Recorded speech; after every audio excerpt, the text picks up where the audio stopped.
Hello and welcome back. I'm so happy to have you here. So this video here is going to be a carry on from our last videos, and it's all about becoming a Pilates instructor. So all of the things to start thinking about before you do your teacher training course. And if you're on your course, then this stuff's super important as well, because it's a lot of this stuff is not actually taught in the current courses. It is in mine. So I'm Em from Studio M Academy, Pilates teacher training. Welcome.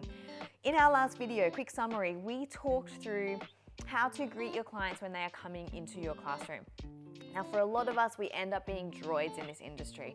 Hey, how are you? Oh, okay, good. Have you got any injuries? Oh, okay, take care of it. Hey, how are you? How are you? Oh, that's good. Have you got any injuries? Okay, just make sure you don't make it any worse. And it goes on and on and on and on and on. Okay, we want to ensure that we're actually taking a genuine interest in our clients. And to do that, we ask open-ended questions. I know that seems like a no-brainer, but I tell you what, it barely happens. Think about yourself as a client, as I said in the last video. And when you start going to classes, start listening to what people say and how that kind of sets the vibe and the feeling in the room from the start of the class. So if your clients are walking in and you're asking them what they've been up to this week, what type of training they've been doing since the last class, how's their training going for the event they're signed up to, what's going on with their family, are they coming in soon, what are they up to? If you've already asked about their kids, you can ask about their kids. Keep it open, keep it flowing. They want to come back because you've taken an interest. And I didn't say this in the last video, but we need to remember names. So my tips today are around how to remember people's names, but also how to remember people's injury. Because what ends up happening is you have 14 people coming into your class. You've just screened them all, you've had a chat to them, you've screened them all for injury, you've done all of that awesome work that you practiced in the last video of getting them to tell you which way of movement is limited. Yeah, and then you set them up for the exercises throughout the class that may be limited by their injury, so you've given them new exercises to do before class has even started. However, 14 people have now come in the door. They've all given you their injuries. How do you remember all of this, and how do you remember their names? So the first tip is a memory tip. Now, this might not work for you, but if you start, you probably heard this before. The second tip's better. But the first tip is if somebody comes in and their name reminds you of something, maybe they have curly hair and you can think curly hair Carly, curly hair Carly.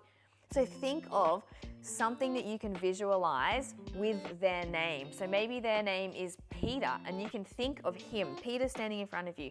Literally think of a cape coming off his back and he is flying because he's Peter Pan. Yeah, so picture his face and he's Peter. Think of something crazy. You could picture like a broccoli on someone's head if their name's, I don't know what name rhymes with broccoli or looks like broccoli, but you get the gist. So think of something crazy and then repeat it in your mind like 3 times while you're talking to them. Thanks, Belinda. Awesome, Belinda. I'm saying your name because I'm trying to remember it. Say it out loud, like let them know what you're doing. They know then that you're taking interest in them. Okay, so that's the first tip, and that's for all anatomy and for all learning throughout this entire course. Think of something totally wacky and abnormal to try and help you remember that thing. It could be a friend that you have, it could be anything, all right? So that's first tip number 1. Tip number 2, now I use this a lot. When my clients come in, I always have one of those little square sticky pads with me. What I do with that is, when I ask them about injuries, if they do have a shoulder injury, I literally write on the sticky pad, I ask them first, I say, hey, I've got this sticky pad here. Is it okay if I write your name and the injury on this sticky pad so I can just pop it on the corner of your reformer? So that as I'm walking around and teaching today, I can remember, that's right, you are the person with the shoulder injury.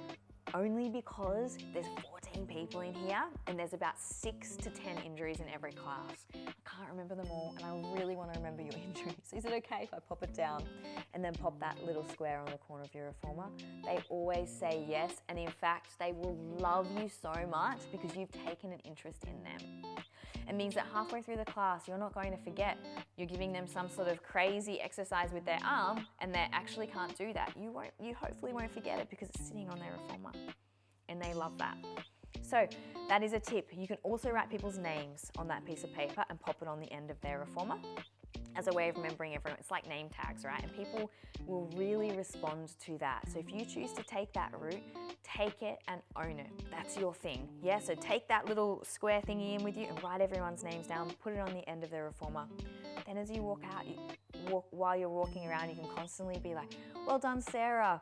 Go, Emily, that's so awesome. You're doing such a good job today. Hey, Kim, I'm just gonna pop down here and I'm gonna give you some little extra cues. You know their names, it's right there in front of you, because it's really, really hard when you first start teaching, because you're trying to remember your exercises, your routines, your springs, your progressions, your regressions, your isometric holds, your concentric, eccentric phases, all of this stuff you're trying to remember. And it's really hard to remember people's names and injuries, I promise you. So take these little tips, think of something crazy, grab your sticky pad, write people's names and injuries down on it and pop it on their reformer.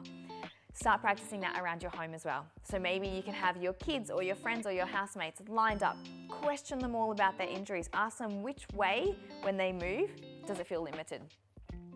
You can even ask them this way: when you're at home, what things can't you do? So if they say, I can't grab a jug and pick it up, you know that they can't reach their arm forward, so they're flexing their shoulder, or maybe take it out to the side, or maybe it's an internal rotation because they're bringing that jug across their body and they're trying to pour their coffee. At least you know it's this motion, right? You don't have to know the words I've just used, but they've picked up their jug. They've gone to pour it over like this.